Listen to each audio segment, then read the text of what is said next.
Umorder ako ng portable na solar mga kamix. Ito maliit lang. Wala pang isang dangkal ata to. Tapos ang nakalagay is, kung hindi ako nagkakamali, 200 watts o 100 watts. Parang ganyan. So may battery naman siya. Andito yung pindutan, yung indicator ng charging. Pinipindot ko, hindi gumagana. May solar din siya para kahit hindi i-charge sa kuryente. Ayan, USB. Type C yung kanyang charger. So, hindi siya gumagana.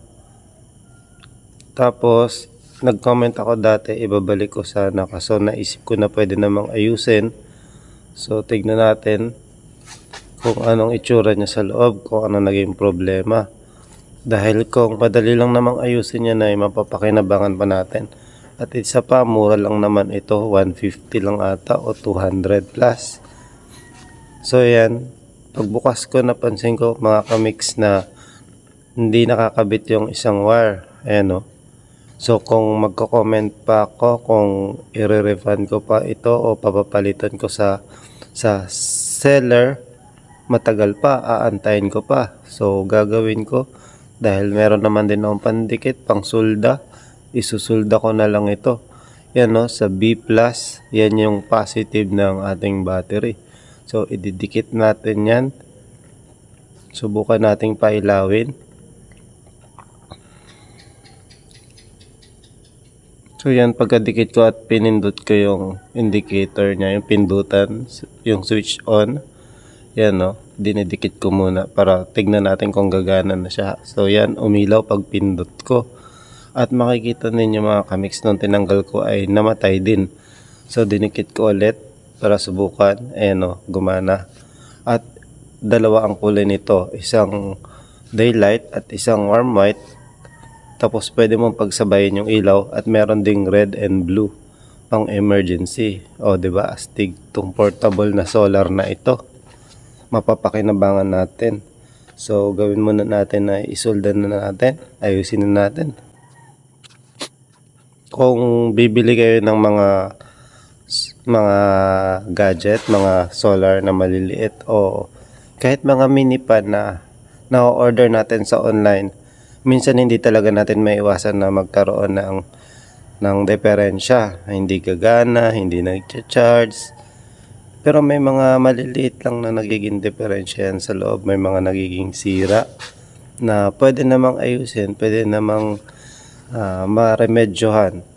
Kasi kung ibabalik natin sa seller, uubos ng time, gagastos rin ng pera para sa pampadala, sa shipping. Dahil sasagutin natin ng shipping kapag ibinalik natin yung item na ating in-order. Mapapalitan siya pero gagastos pa rin tayo mga kamix. Kaya mas maganda kung kaya naman natin gawa ng remedyo, gawa ng paraan, kaya nating ayusin na lang natin. So yan na, ikabit ko na mga kamix. Subukan natin ulit pailawin kung okay na talaga. Nakakabit na rin naman, kung inyong nakikita, maganda yung pagkakabit ng wire para sa battery. So mga kamix, dahil napailaw na natin, ibalik na natin sa kanyang kaha, ibalik na natin yung takip.